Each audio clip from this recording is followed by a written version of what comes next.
Internet!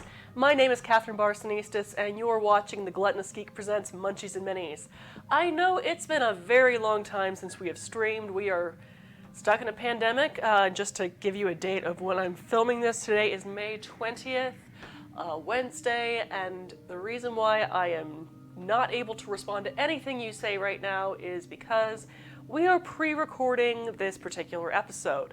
It also explains why the picture is a heck of a lot better than you're normally accustomed to. So, I was against this, but it really comes down to I have pandemic brain.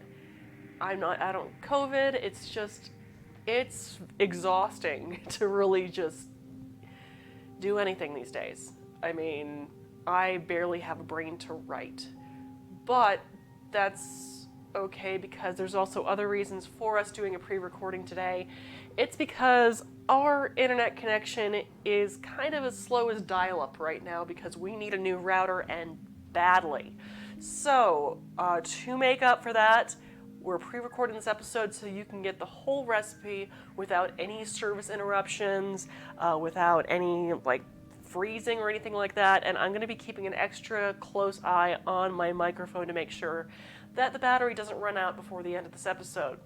Granted, that means we're not going to have any interaction. There's not going to be as much chatter because there's not really someone to chat to and back and forth to. This is how it is. So, we're back, like I said, with Munchies and Minis. Today's recipe I've been meaning to do for a while. The reason why I haven't done it yet is also because I needed to learn canning to learn how to do it.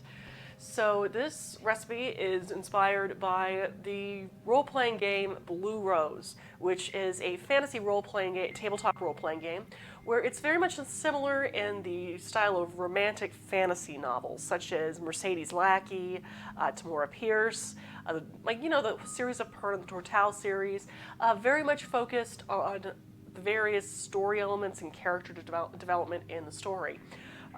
Blue Rose kind of takes all of these elements and has the city of Aldous and other various continents within it. But today's recipe is from the City of Aldous supplement from Blue Rose, from the Via Frutas orchard, or Villa Frutas. I'm not really sure how it's completely pronounced. But this particular orchard, I'm just going to read off of here. No, I don't want to go live Streamlabs. That's the entire reason why I'm doing this today. And don't mind me itching my nose. It itches. I'm going to wash my hands. Don't worry. Villa Fruta. So not Villa Fruta. Started as a single small fruit orchard near the capital of Cropwick. It grew famous after a Romer fruit picker invented marmalade on the property. In the Romer tongue, marma means orange and lade means honey, and sold the recipe to the farm. So, let's see, originally touted the orange preserves as a cure for seasickness, but quickly became popular as a topping for biscuits, a filling for tarts, and even a glaze on meats. Expanded its operation to make preserves from other fruits as well, selling them in small ceramic pots with wax-sealed lids. We are not going to be using the wax-sealed ceramic pots because that will require me to spend more money than I already have.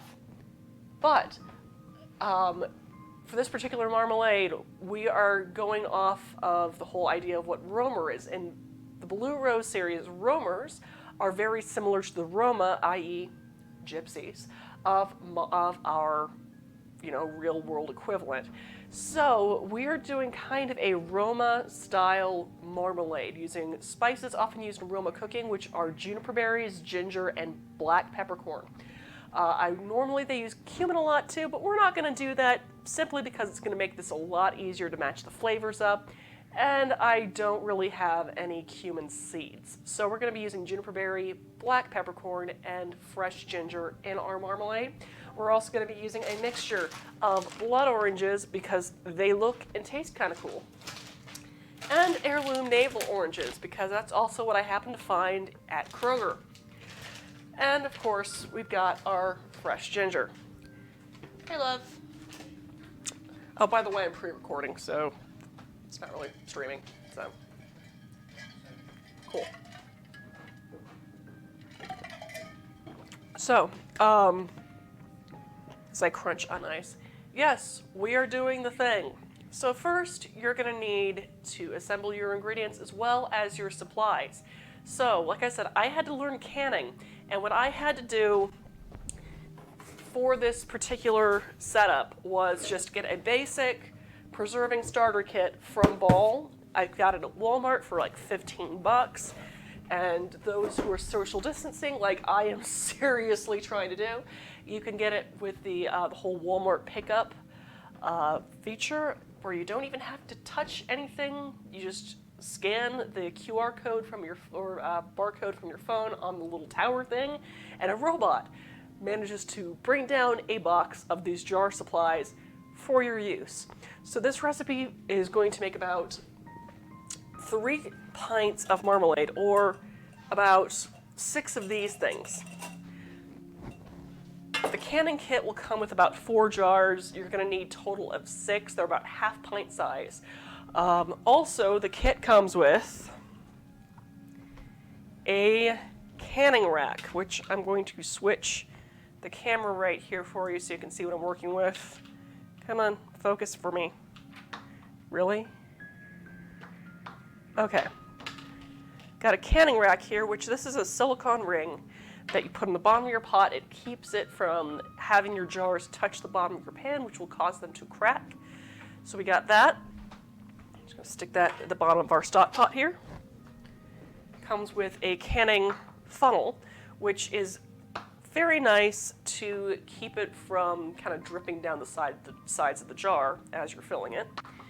It also comes with a little headspace pick thingy. This thing to kind of clean up the edges a bit, as well as pop any air bubbles and get that all nice and secure for that. And oh right, it also comes with canning tongs, so you don't have your jar slip out as you're working with them.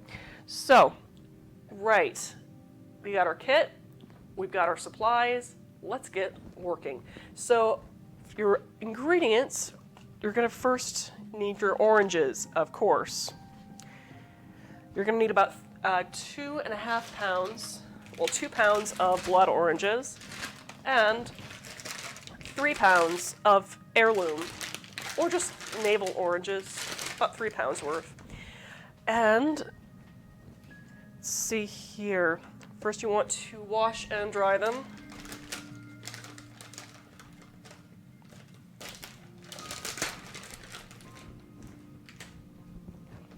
Just gonna give kind of a quick rinse. Stick them on a drying rack.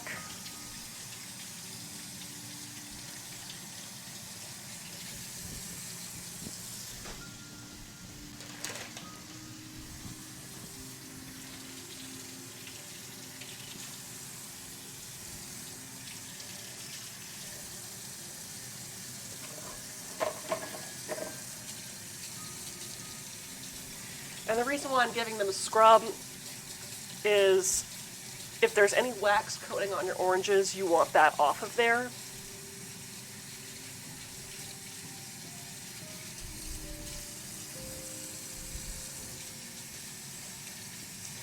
No, I don't think these particular ones have wax on them, but I'm just doing it just in case.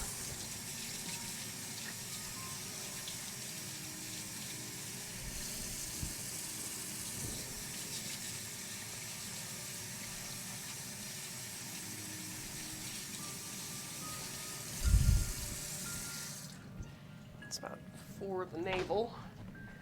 I got quite a few oranges here, so I might actually speed this part up at some point. Yeah.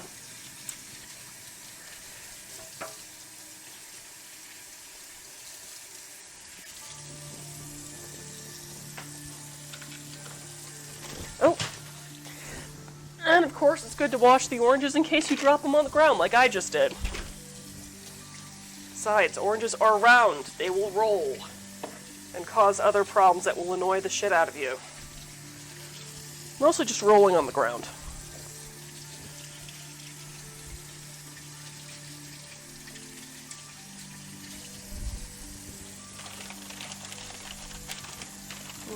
last orange on this bag.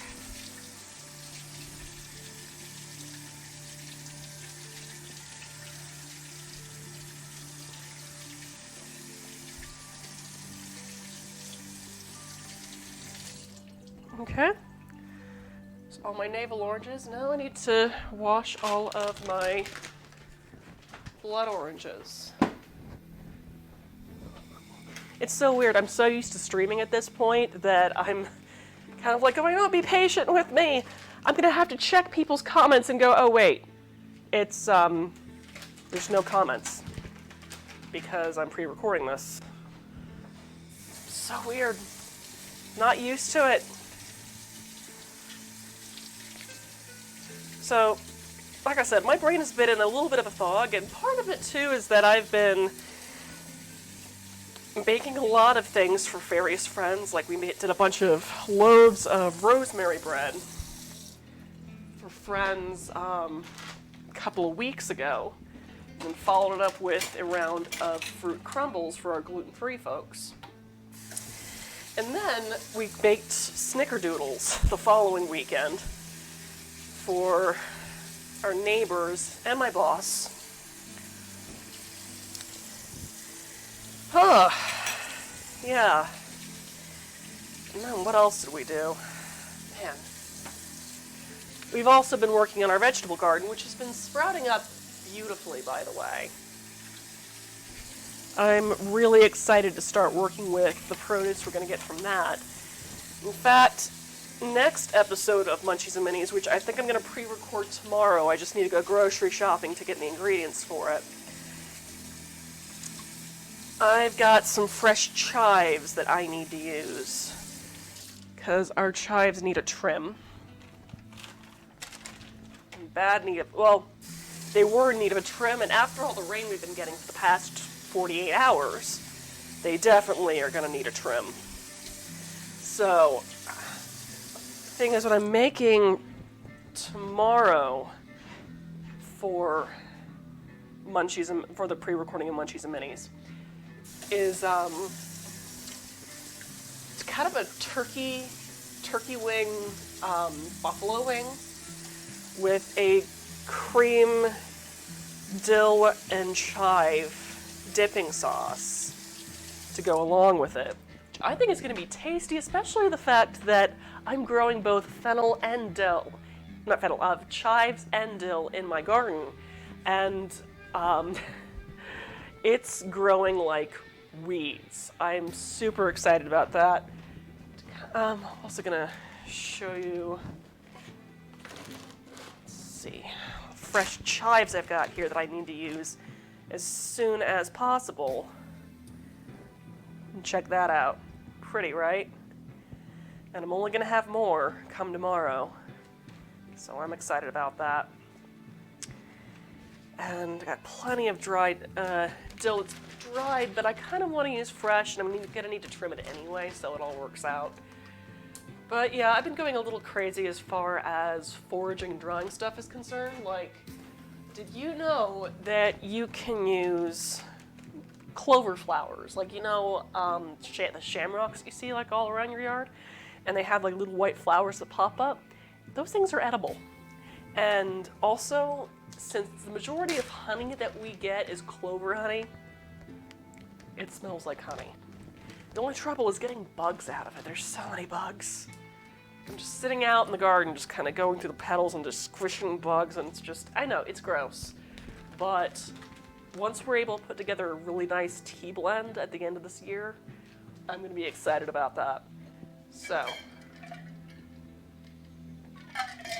right, so we have got our oranges. So what I'm going to need from here now is 2 mixing bowls and all of my oranges, but we're gonna start out with a few of them,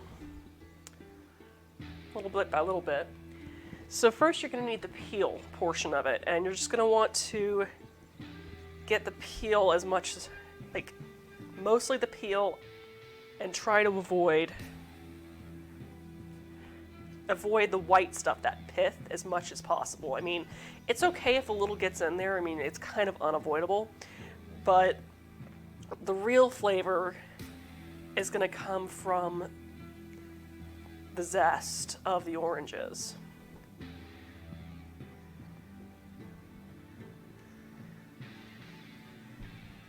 Well, that pith is just going to add a lot of bitterness, and normally when you make marmalade, you would have to just boil the crap out of it and strain the crap out of it. Just don't even bother with that.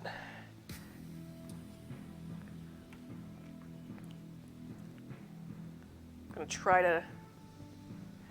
Now, one way of kind of getting a longer strip of citrus without having to just do all these tiny little bits like you see here is kind of hold the orange, and as you're bringing the peeler along, you do sort of a serrated, you do sort of sawing motion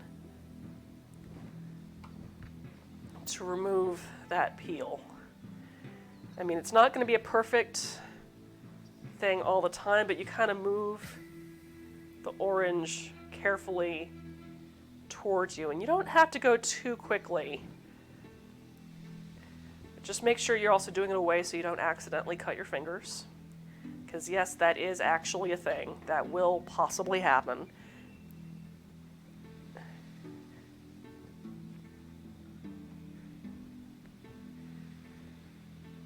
That's lovely.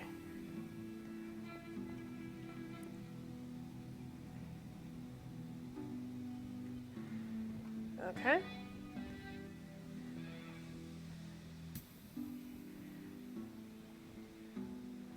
Once again. And another thing with the peel, you don't want to go in too much in. You just kind of want to catch it a bit and then sort of angle your peeler a little bit up,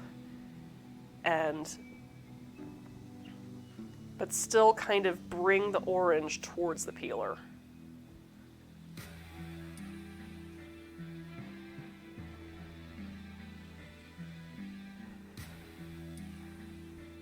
Nice. Okay, and then we have a peeled orange. Now for this next bit. Actually, I'm going to make a separate bowl for that peel, just so you can see what I'm doing a little bit better. And also, I need to chop up all this peel, which I'm probably just going to do in the food processor, because I need to do that with the ginger anyway. All right, so this next part is it's a classic technique called supreme, where we're basically removing the pith, like removing all of this white part, and then taking out the sections of the orange while leaving the membranes. We're not throwing out those membranes yet, though, because a lot of times when you notice making jams or jellies, they'll include some kind of packet of pectin, which is great and all, but you don't necessarily need it, because there's a lot of pectin already in the seeds and the membranes of the orange that you can utilize for your marmalade. So, first, you're going to have to know how to hold a knife properly. Forefinger here, thumb here, curl around comfortably, and just kind of adjust as needed so you have a steady grip, but not like full-on pinching and hurting. So first I'm just going to slice off the top and bottom of the orange. Don't need that. Next up, I'm just going to cut along the sides.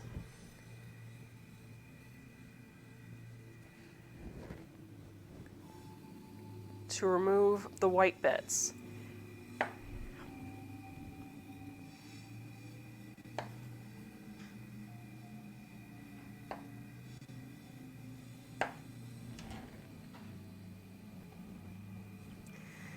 This stuff we can discard because it's just going to add a lot of bitterness to our marmalade that you're just not going to want. I mean, marmalade's already kind of bitter enough as it is. You don't need to add to that. So, once again, just kind of slice that off. Okay. And I'm just going to turn that over and remove the bits that I missed earlier.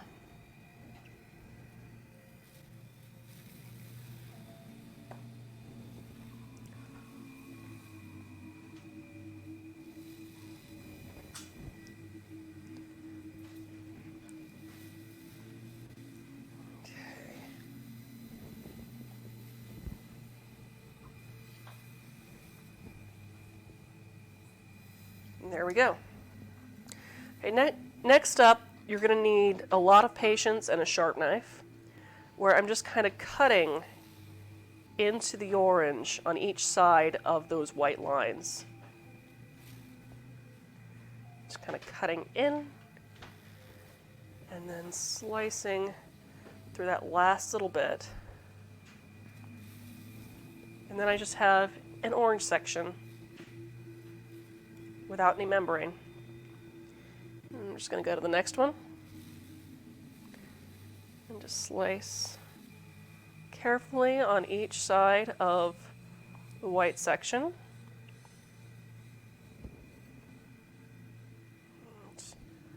And you see that a little bit of that membrane came out. We are not throwing this part out because it has pectin in it. We're just going to put that into our other mixing bowl to wait for this point. And since we have about, 5 pounds of oranges to work with,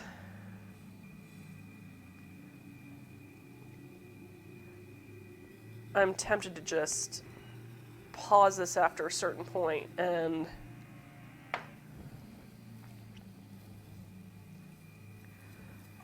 come back when we've done this all the oranges, which, I'm just kind of tempted to. But you see here? There we go.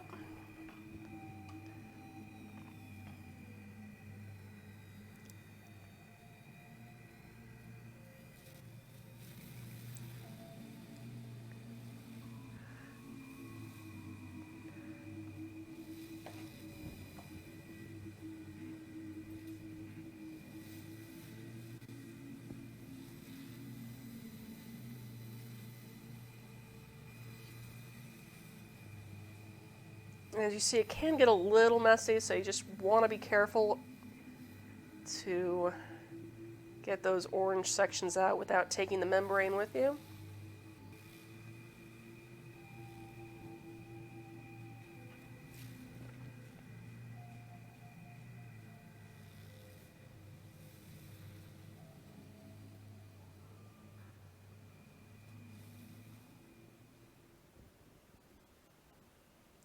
And this is why you don't necessarily have to go super fast while doing this.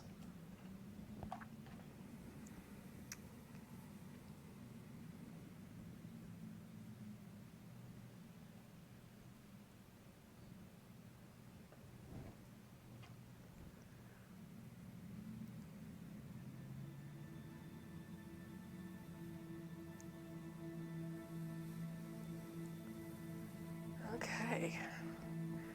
And then we just have one more section on this orange.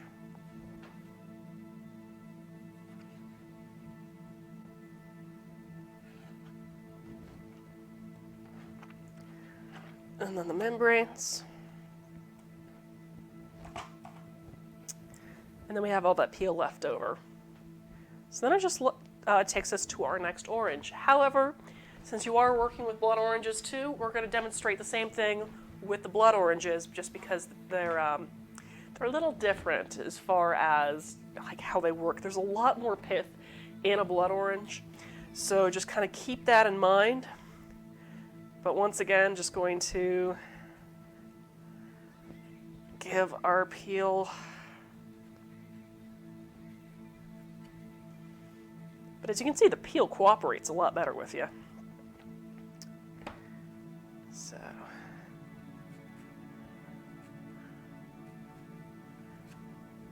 But you're also probably now seeing how much waste there is with a single orange. So after I get these all peeled off, like cut and peeled, what I'm gonna do is chop up this remaining peel, as finely as possible, and then I'm going to put it in a compost bin for my garden. Which, you've heard, yeah, citrus is bad for compost, only if you're worried about worms if you're trying to feed the worms, and even then, it's not going to poison them, they're just not going to like it. However, if you're trying to keep a bug-free compost pile, by all means. But that said, it does take a while for citrus peel to break down, so you want to chop it up finely so it decomposes faster. So,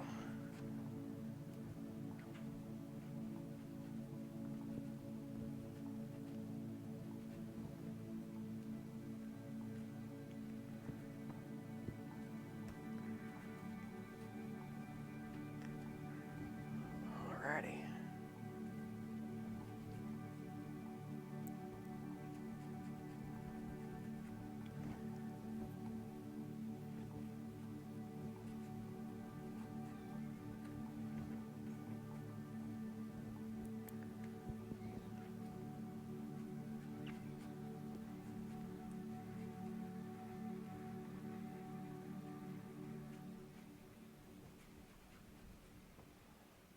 There we go.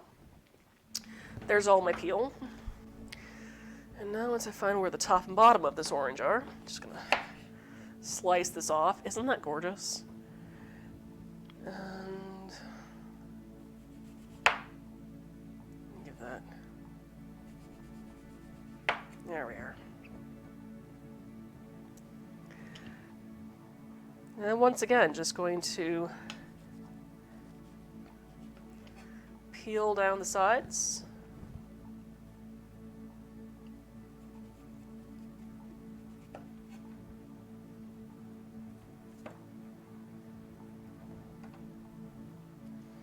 Man, these blood oranges are practically purple.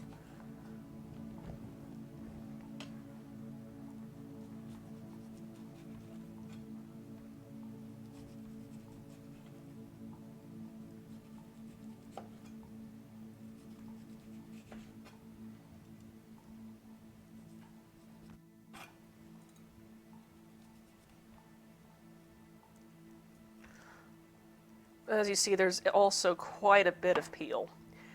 It also seems to handle a little easier than the navel orange peel. Okay, cool. So now we got that. Just kind of slice in between those white lines to separate it. Beautiful, right?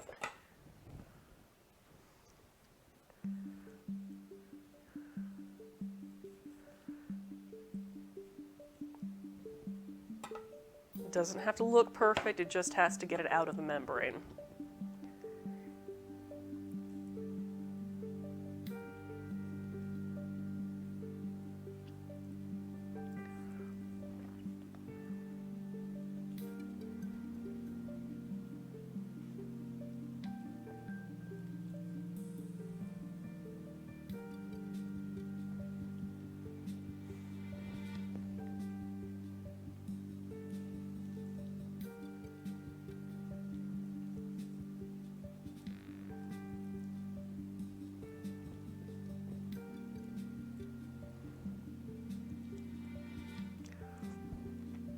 Okay.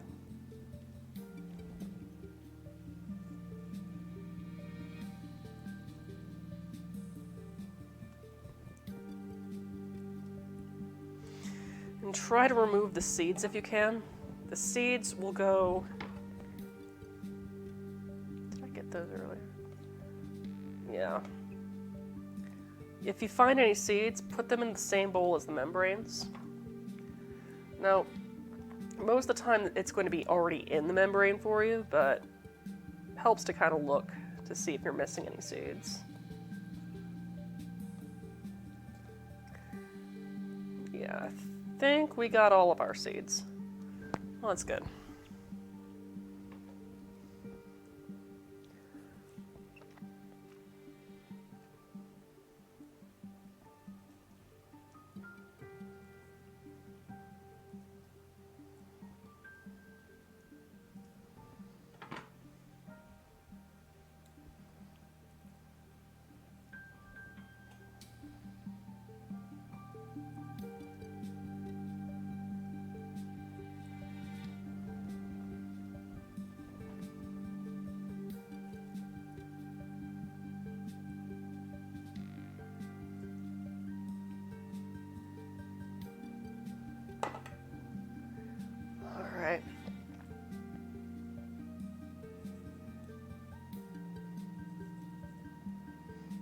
there's our seeds. And we have one section left.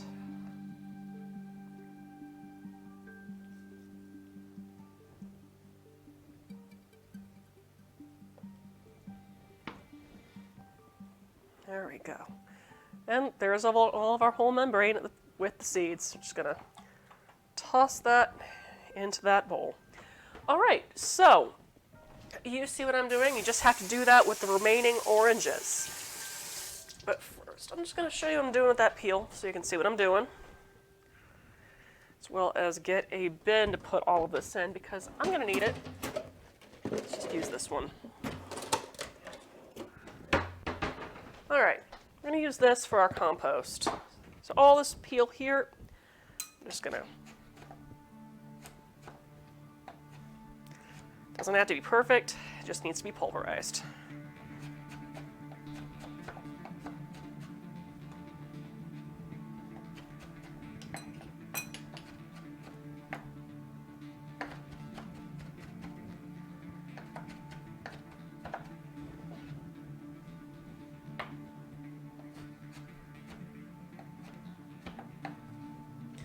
And watch your hands.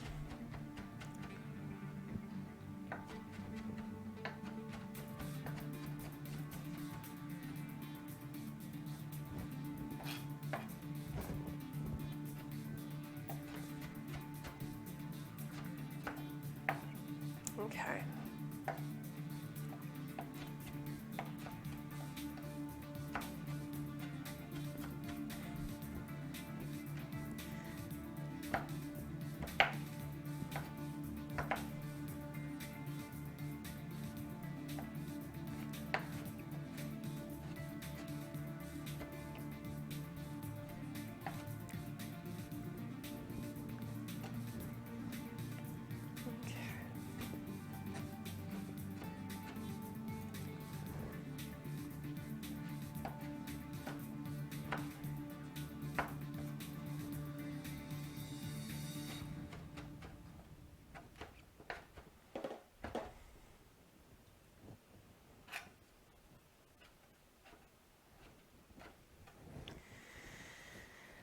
And this last bit.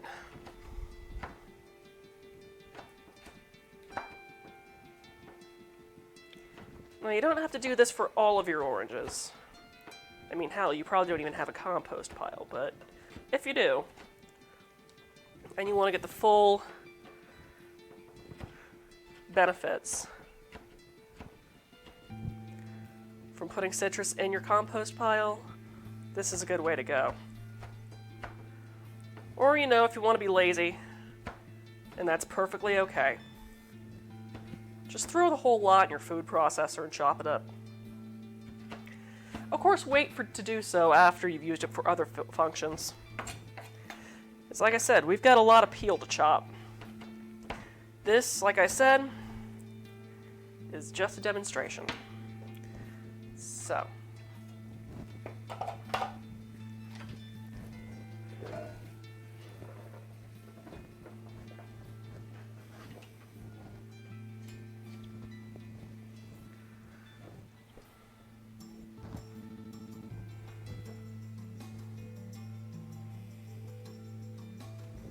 Okay.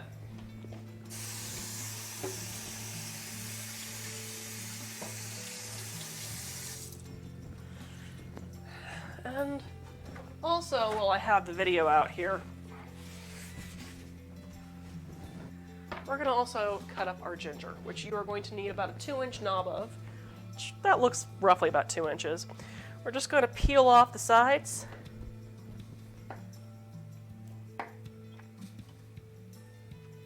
Which you can totally do with a vegetable peeler, but I find a knife tends to work a little faster.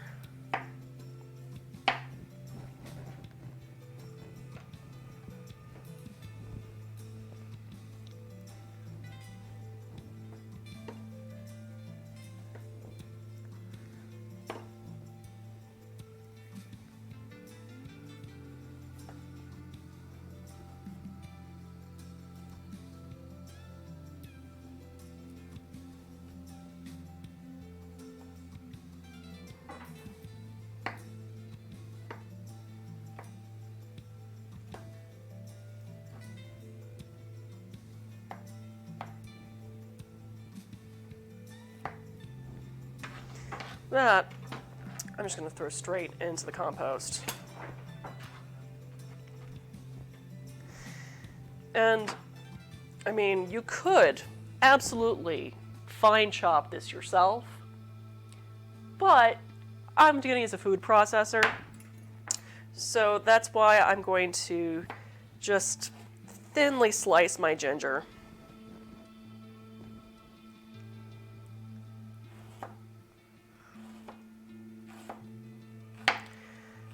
So we're working from a similar texture when I threw this whole lot into the food processor.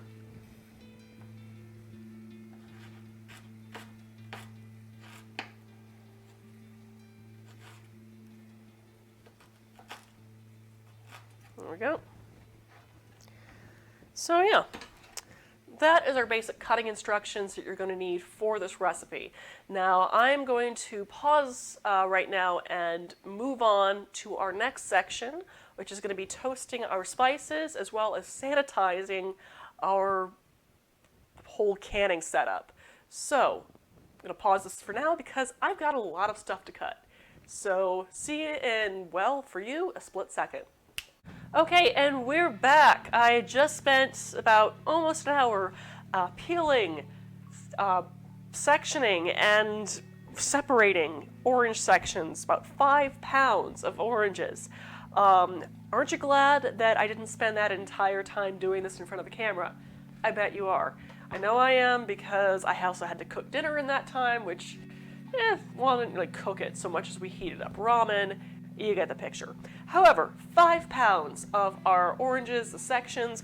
We also, if you can see here, we've got all these membranes and whatnot that are also going to go into our marmalade. But like I said, we still have a few more things to do. What I have just done right before I put the camera on was put, here, let me just show you. Put our canning system, like all of our jars, our membrane, like our membrane jars, our rings, as well as that canning rack that I showed you earlier in our pot, and I'm just waiting for that to come to a boil. Once it comes to a boil, we're going to let it boil for about 10 minutes, which reminds me I also need to put our ladle that we are going to be using into our water bath here. So, we need to sanitize that as well, so we've got our ladle. I'm just going to put that in there, just nestle that right in. So we're just going to let that come to a boil, but in the meantime there are a few other things we're going to do. For example, we need to prep our spices as well as our rind here, our orange peel and ginger. Now, most recipes will tell you to just kind of chop it up finely. Honestly, after peeling and sectioning about 5 pounds of oranges, do you really want to do that? So what we're going to do instead is use technology because we have it. So we're going to use my food processor. Let's go ahead and switch cameras here and then just turn that sucker around once I shove some things to the side. Just going to put that there with our 6.5 cups of granulated sugar. It's jam. It's marmalade. It's going to use a lot of sugar. That's just the nature of things. So we have our food processor here. Let's see, do I have anything blocking that? Oh no, that's just the bowl in the background. So got our food processor with our main chopper attachment. Just got all of that peel as well as the ginger that we peeled and sliced up earlier. And now I'm just going to cover that up, and I'm going to pulse it after I plug it in, of course. Just going to pulse that so we get the texture that we want. Just going to grab a spatula here, scrape down the sides.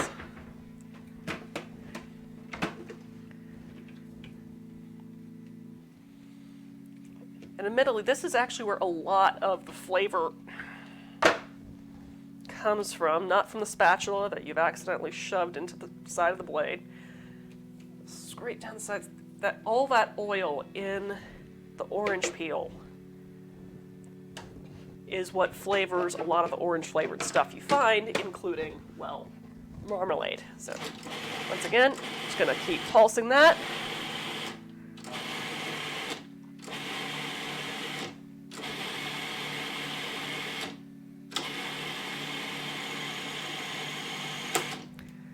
Until you get it to about the texture that you feel like you want in your marmalade. Ours is kind of the size of large breadcrumbs. Here, let me just kind of show that for you here. See what I mean here? Just kind of large breadcrumbs. Very large breadcrumbs. So it still gives that nice marmalade texture without getting peel stuck into your teeth. So, I'm just going to switch that around back to where we're supposed to be. Because now, I got to show you something else here. We need to toast our spices. So like I said, we've got about a teaspoon each of juniper berries, which are these big things here, and black peppercorns. So I'm just going to switch back to our stove here and get this skillet, this little skillet here over high heat. And I'm just going to wait for that to warm up a little bit while I do a little bit of mixing of what we have. So, just going to switch back to our prep cam here.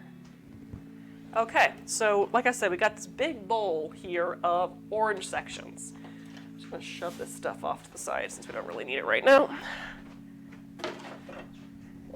Okay, so since this is all going to go into the same stuff, I'm just going to scoop all of those orange peel and ginger bits directly into our orange sections.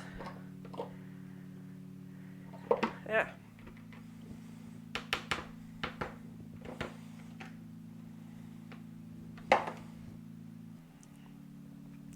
And I'm just going to give the blade a quick rinse off because we are going to be needing the food processor again, or at least I'm going to be needing it, to chop up all of that pith and peel to put in the compost pile.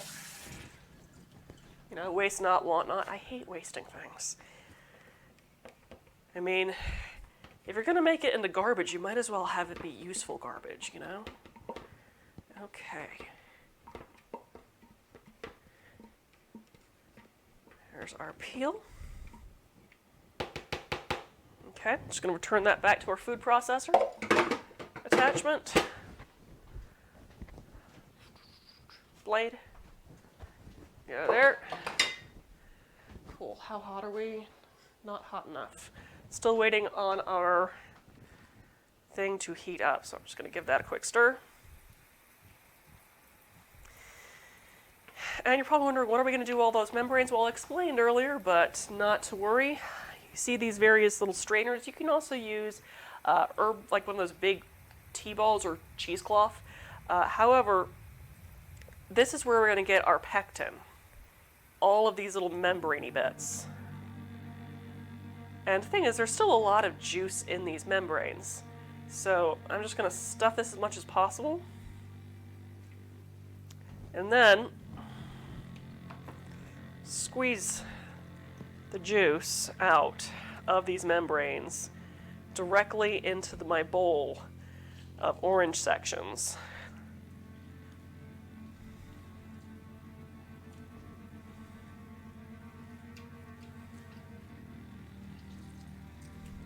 And you'll find it also shrinks down the membranes quite a bit.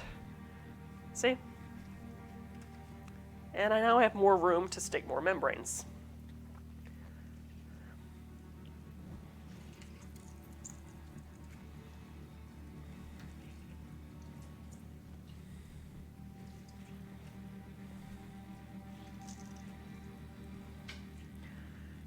Okay. And I'm just going to try to get that as full as possible without actually overstuffing it, because I still want to close it up. Wherever the heck I put the lid. Ah, here we are. There we are. So there's one. And we're just going to hold off on the other one for the moment, because I also want to put my spices in there. So I'm just going to wash off the evidence of my crime. And now, oh, that is a very hot skillet. I'm going to turn the heat down just a wee bit. I am overdoing it, admittedly. Whew. All right. So we just kind of want to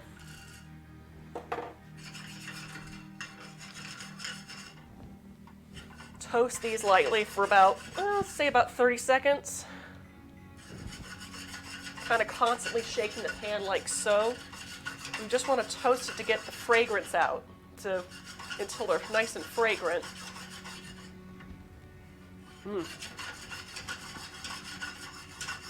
So 30 seconds will definitely do it. Oh, it's smelling marvelous. Okay. There we go. We're done with that. Just gonna pour that back into my little prep dish.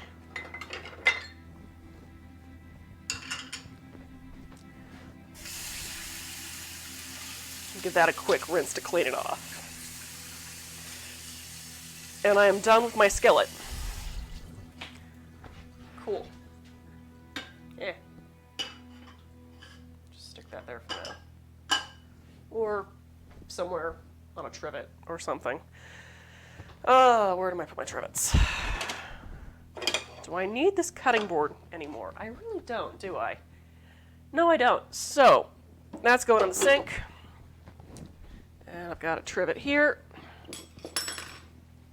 So I'm gonna stick right over there so I have more room on my stovetop. Okay, cool. So while we're still waiting for that to come to a boil, let's go ahead and get back to what we were doing, which was separating this out. Okay, let's shut up.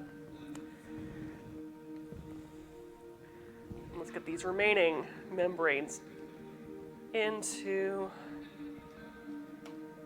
our herb strainer. There we go.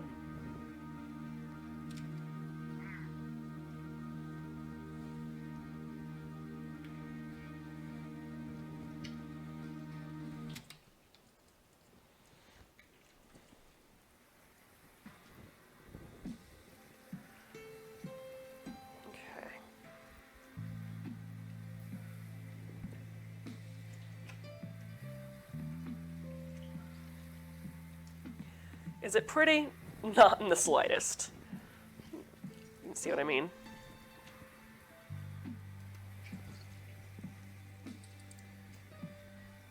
I mean, the reason why I'm not using cheesecloth is I don't have any cheesecloth. This is me working with what I have.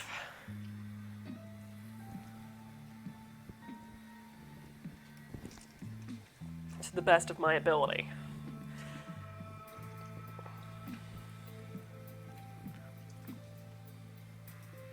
Okay.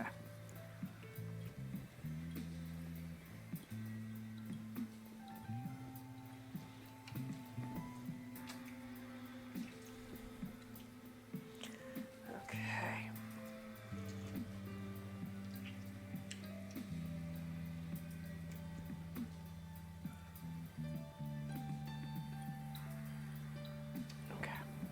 Go. We are almost done with that.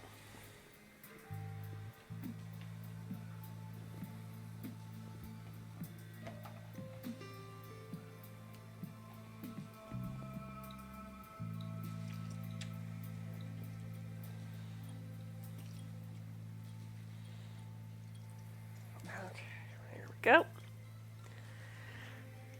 All right. And I'm not actually sealing that up quite yet because I need to put the seeds, the peppercorns and juniper berries I just toasted into our strainer. Because yes, we want that flavor in our marmalade, but we don't necessarily want it to be floating around in it. Not like our ginger. I mean, ginger will at least break down and kind of add its flavoring throughout. Not to mention that its texture works very well with the rind because it's all chopped up at the same consistency. This stuff, however, it's for the best that we don't actually do it. So I'm just gonna empty it out over this bowl. Not this bowl, this bowl. There we are. Just gonna get that mashed into there. And find where I put the darn lid. Where did I put that lid? It was right here. Damn. Didn't actually make it in here, did it? Where'd you go? Ah, here we are. Okay. I'm gonna shove that in there so I'm still able to close it. But I also want it towards the bottom. There we go. There. We have our 2 strainers. Cool. So now that we have that all set up, I need to start boiling this whole mess. So for that, I'm gonna try not to run over my cat. Okay. Hi, Ginger. How are you?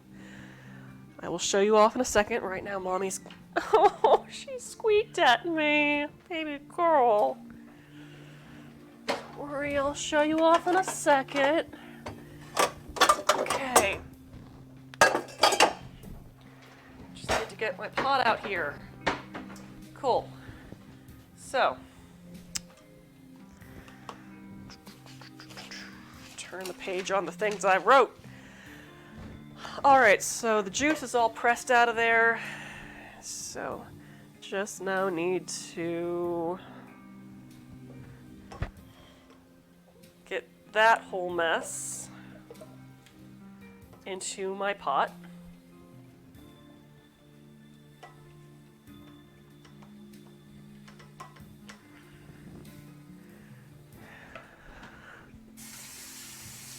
Get that out of the way because I don't need it anymore.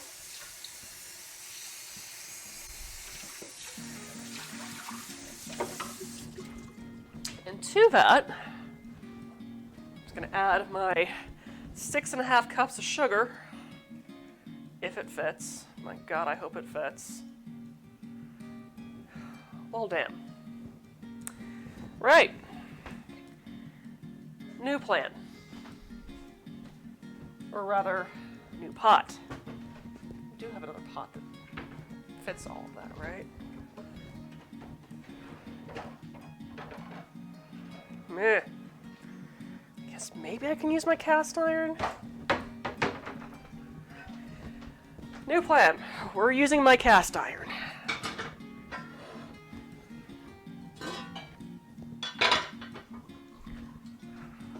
Right. Sugar. All 6.5 cups of it. This whole mess I just peeled. Yeah, okay. Where did I put that? Ah, it's still clean.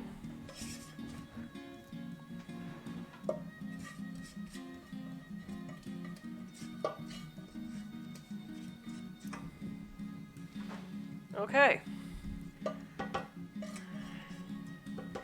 And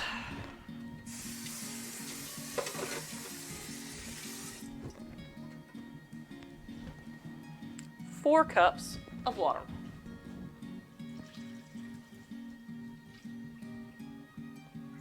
Cool.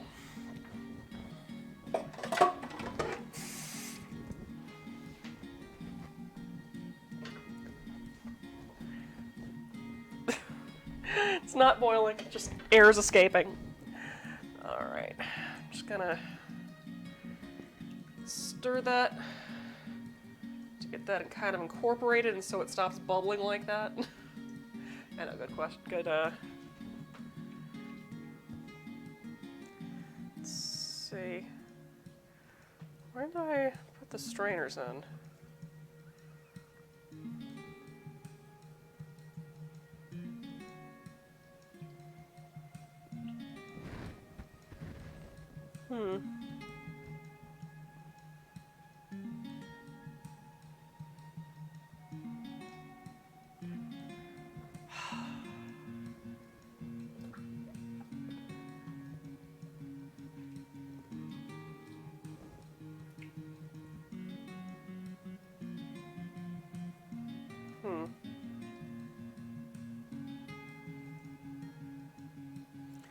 Where did I put the darn thing? I didn't write it back in. Okay, so, right, I need to find where I did write the darn thing. Let's see.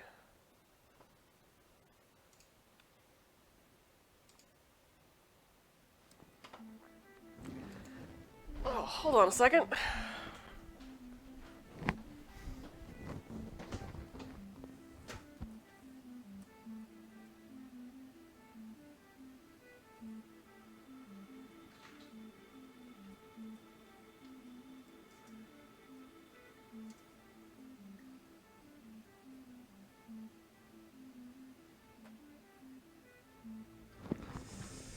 Oh, I lost track of my mouse. I have too many things on my countertop. All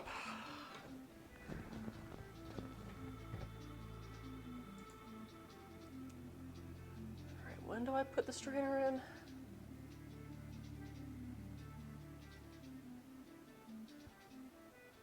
Ah, I put it in to begin with. Silly me. I should know this already. Okay. So, you got your whole mix here. And we just add those two strainers directly to the pot.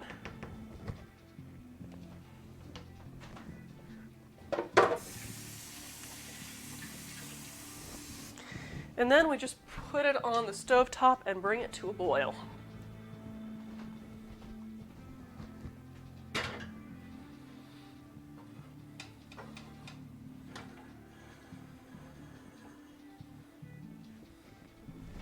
Switching it over here so you can see what I'm doing. Okay. Cool. All right, now while you're waiting for this to get to a boil, what you're going to want to do is put a few small plates in the freezer. I'm going to put 2 because you're going to need to do this to test whether your marmalade is set or not. To do this, you must use a cold plate. So I'm just going to wait for that. In the meantime, give my worktop a quick clean. Now we just wait for things to boil. So, while we're waiting for stuff to boil, I'm going to do some cleanup, but also, remember all that orange peel we're going to put in the compost? Let's go ahead and get that chopped up. So, just gonna, still the correct camera. Switch that over here. And just unload that ungodly mess, or at least some of that ungodly mess. As much as that ungodly mess happens to fit into your food processor. About half of it at the moment. Where did I put the top of this thing? Top of the food processor. Did I already throw it in the sink? I did not. I put it over here. Okay. Have to sneeze. Just gonna shred that up. It doesn't have to be perfect, it just has to be pulverized. So, just gonna empty that out into my compost bin. Using this vegetable peeler because I don't need to use it anymore for anything.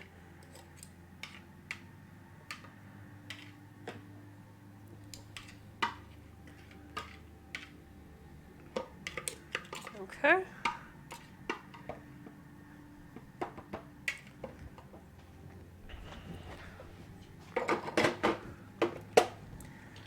All right, and let's chop up the remainder of that ungodliness.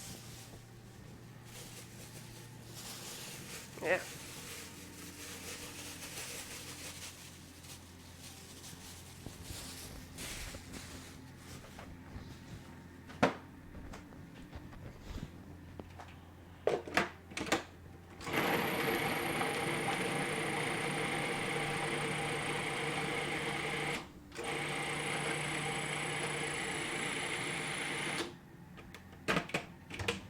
Wha-bam. All right. And back here.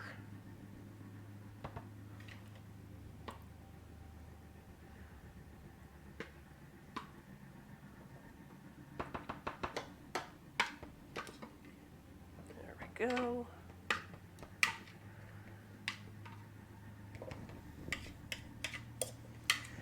All right, so now I've got this ginormous thing to stir into the compost. Let's go ahead and show you what also you can do with your leftovers. So you probably have a lot of ginger left over that you're probably not going to use within the direct proximity. You can either do a little bit what I did, like with my garlic sprouts. I just kind of put it in the center there. I'm going to try to replant some ginger. Or you can wrap it up with some foil.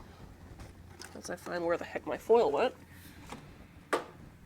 And seal it up into a freezer bag to preserve in the freezer. So.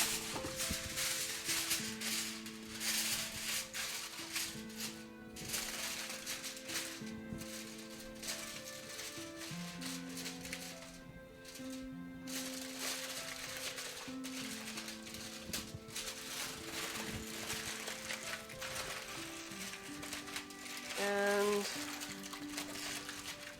there we go. I'm just going to write on what's on there, what's in it.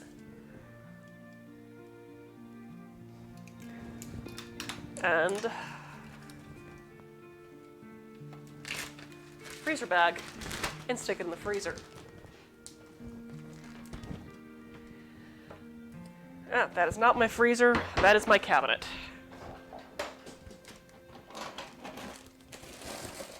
Okay, so as you probably figured out, it's going to be a little while till it actually starts boiling on that marmalade. So since I've got a little bit of a kitchen to clean as well as a compost bin to fill, I'm going to pause the video right here so I will bring it back on when it comes to the next step of the series. Catch you in a little bit. And we are back to a very, very noisy kitchen. As you can see, our marmalade has started boiling, so I'm just going to reduce the heat down to a simmer and put in our candy thermometer here, which we want to read at some point to be about 220 degrees. We're currently at 200, so you can see right there. We want it to be about 220. We're not there yet. And we just need to let that boil. Okay. Let's see. But like I said, I am just reducing our heat.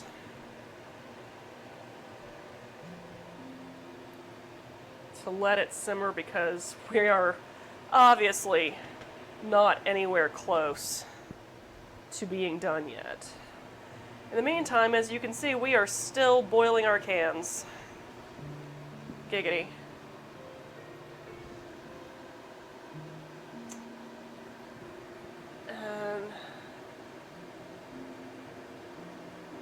gonna let that cook and do its thing, because like I said, still have to wait for the jars to get to a boil because we need to sterilize those suckers for at least 10 minutes. So I'm gonna set a timer. Oh, it's pretty hot already, isn't it? Of course, I'm having a hard time telling whether it's Marmalade is at that heat or my pan that's at that heat, because now I'm taking it out. Yeah. Cool. So I'm just going to let that do its simmery thing, because obviously we need to have all of this break down and thicken, and we are obviously not there yet. So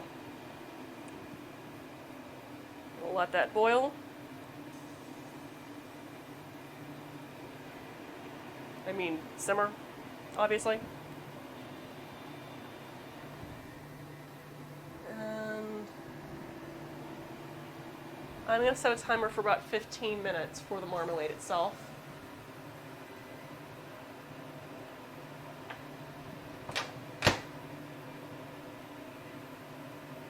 Huh.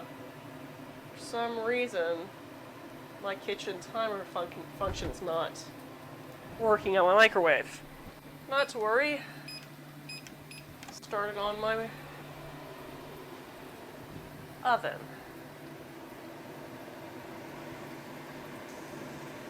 Smelling excellent though. Okay, cool. I'm gonna pause this once again to move to when we actually, well, do need to use it.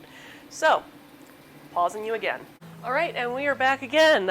We are finally at 220 degrees Fahrenheit. So I'm just gonna put a timer on for about 5 minutes to let it hold at that. And so what I'm gonna do during that time is take out one of the plates that I put in the freezer earlier.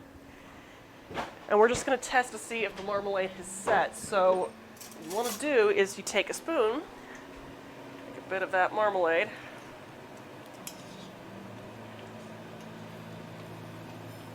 and put it on the plate. Then you swirl it around, spread it about, and then you drag a spoon through it. We are just about that.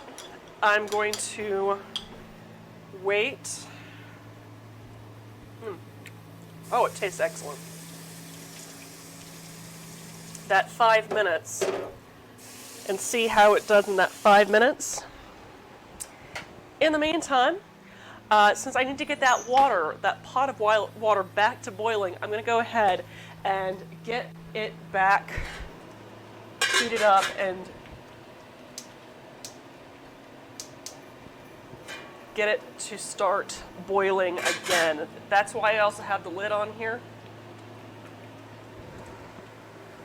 to make sure that it starts boiling quickly and keeps its heat. Give this a bit of a stir. And I'm also going to do a little bit of setup too.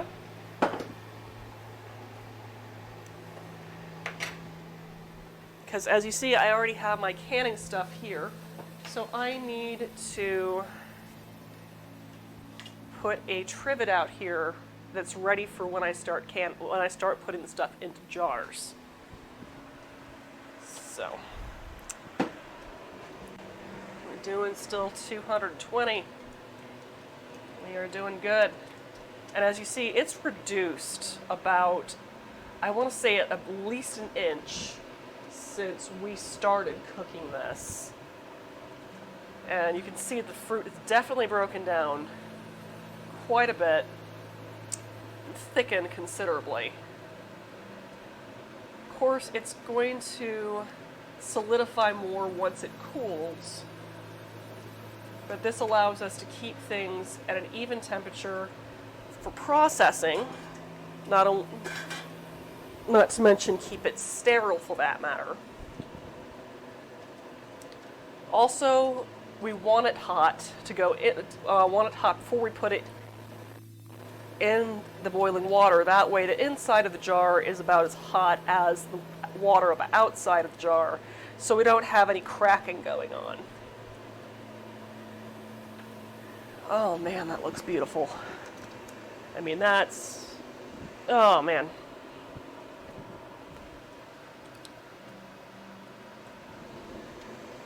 Let's see here, we got less than 2 minutes left. Let's see, where'd my drink go?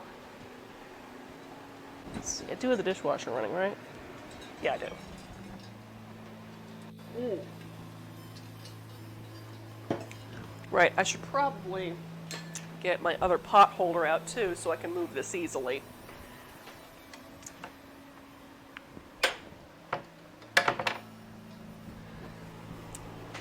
Yep, there we go. This knife is clean, that means I can put it away. Like I said, big thing about cooking is cleaning as you go. It'll save yourself so much energy, especially after cooking such a big thing like this. So, okay, we are end of our minute. Well, less than a minute left.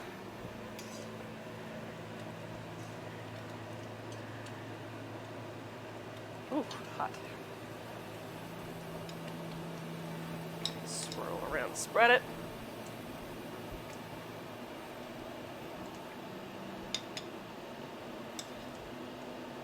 Okay. I would say that that is ready, because you see how it's formed that kind of nice gel? Yeah, that's perfect. Okay, so we are done. We are donesies with cooking our marmalade.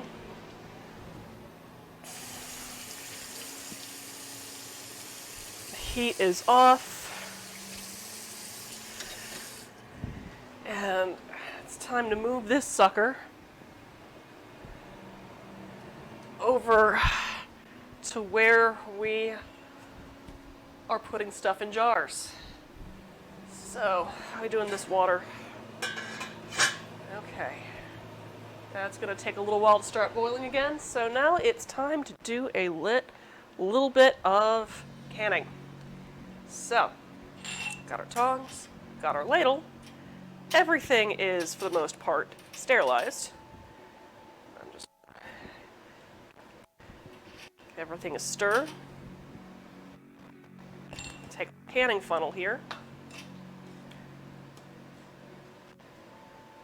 Stirring everything thoroughly.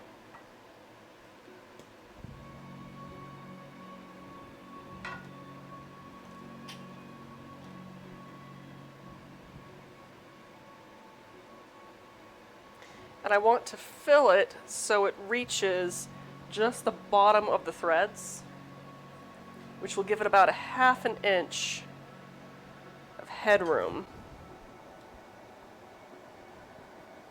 Probably go just a little bit more. There we are. Perfect. Okay, and then just transfer it to the next jar. We're going to do the exact same thing. I'm just going to move this over here so you can see what I'm doing. Come back here.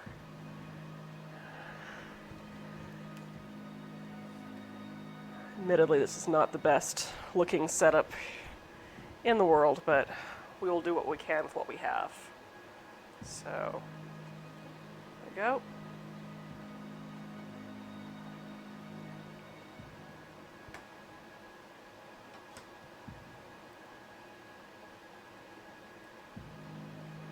Oof. Just a tiny bit more. There we go. Yeah, I would say probably till it reaches the bottom of that funnel there, as you can see.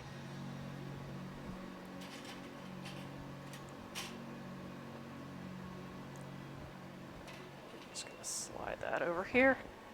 I might have a little bit more in there, but we will fill that as we go.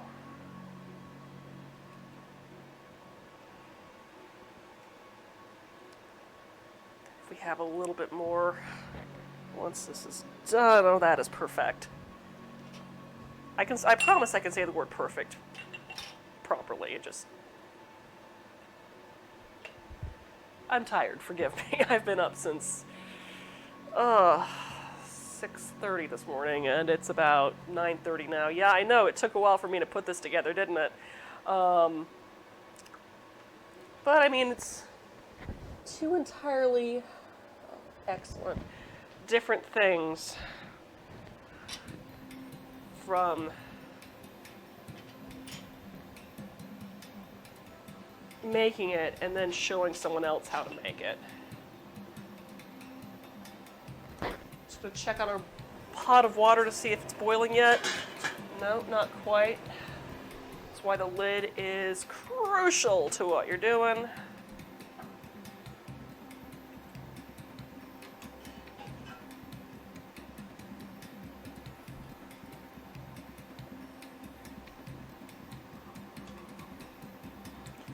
I might have more marmalade than I have jars.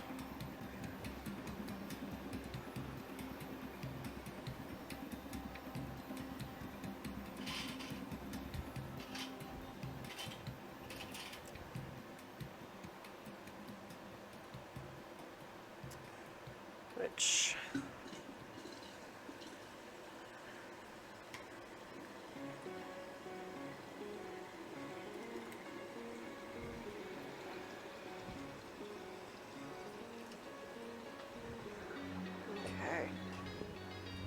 realize I also have a pot and two little small jars that I could probably put marmalade in. It's just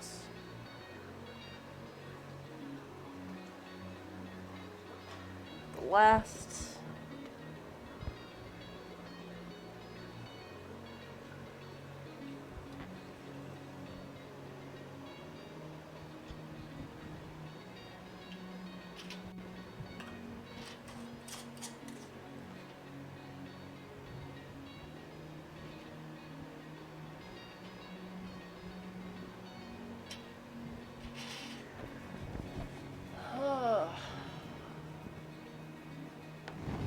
That's got enough in there.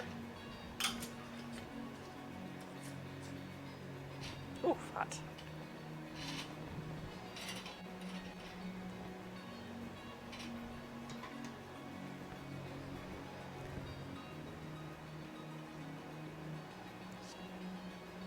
Tiny bit more.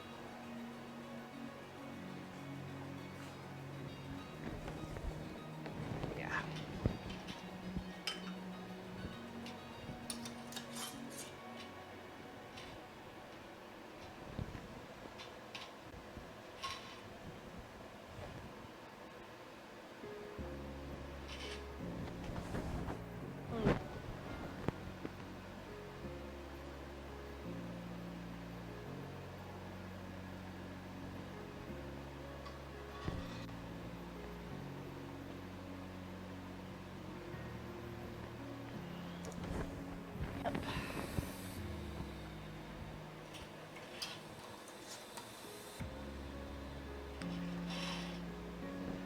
See if I can put these little ones in our hot water for now.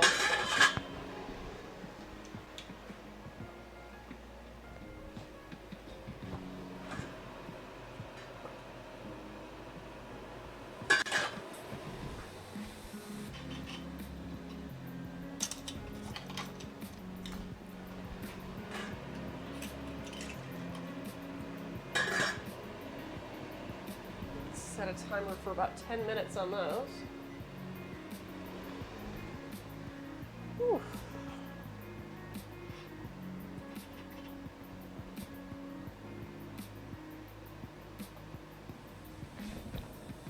I'd like to use just a little bit more marmalade in that one.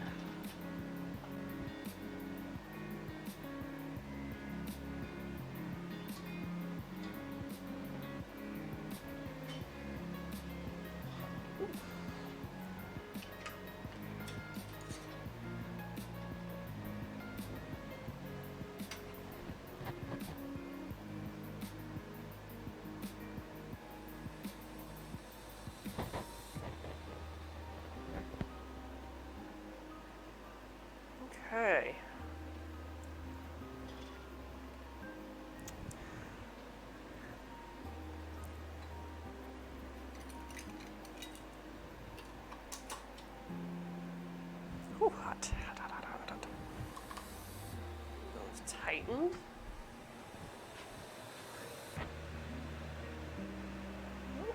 Excellent.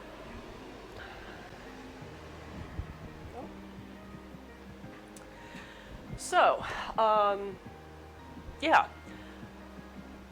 Once I get those, well, come to think of it, I may go ahead and I'm just going to go ahead and put these in because we do have some boiling water. Let's just turn on our stove cam so you can see what I'm doing.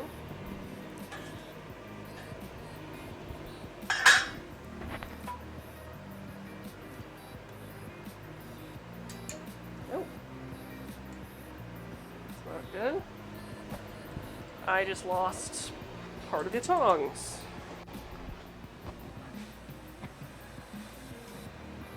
Come on.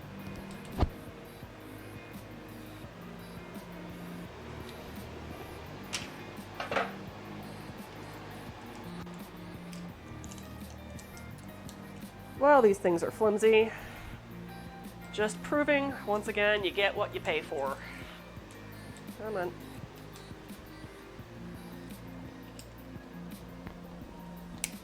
There we go. Seriously? Right. This is kind of ridiculous. Not going to lie. I need another set of canning tongs, it seems. But okay. Come on. There we go. Okay. Ah! Damn it. Wow, these are useless. Okay, well. Whew.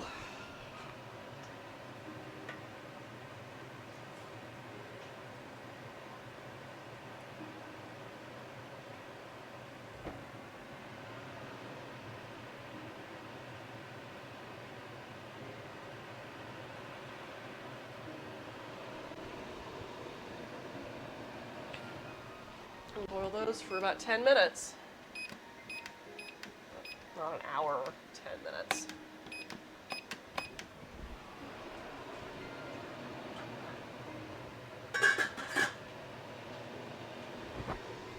Yep. And in the meantime, I'm gonna see if I can fix my canning tongs. So you will join us in another 10 minutes. So I'm just gonna, once again, pause it. Okay, and we are back. We have 3 seconds left on our final, well, I stand corrected, our final 2 jars of marmalade. As you saw, I had a little bit more a few more jars than a little bit more marmalade than I was expecting. But I also happen to have 2 1/4 pint sized, well, 2 ounce sized jars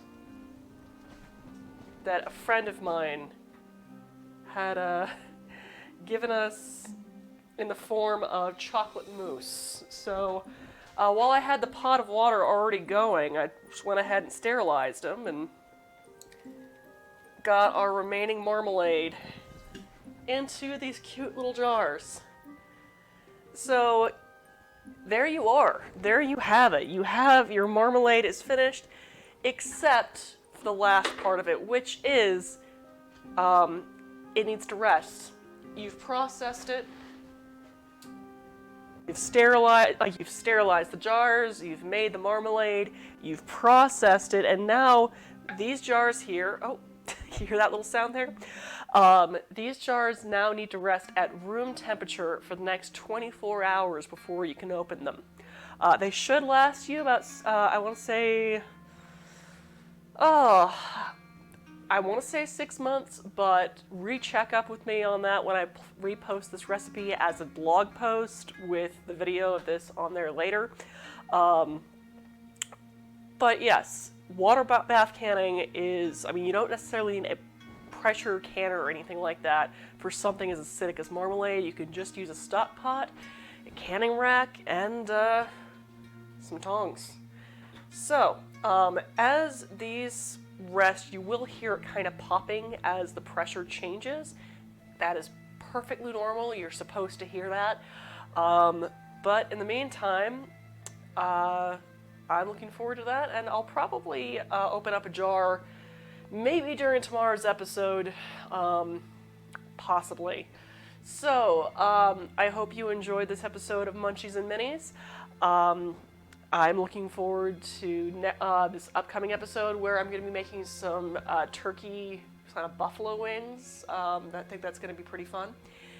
And thanks so much for putting up with a pre-recorded, rebroadcasted episode. I mean, this is a weird time, especially when you have to work from home and your internet speed is now comparable to, say, dial-up.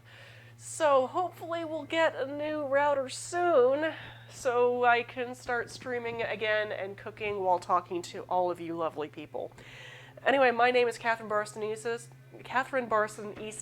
I know how to say my name, guys.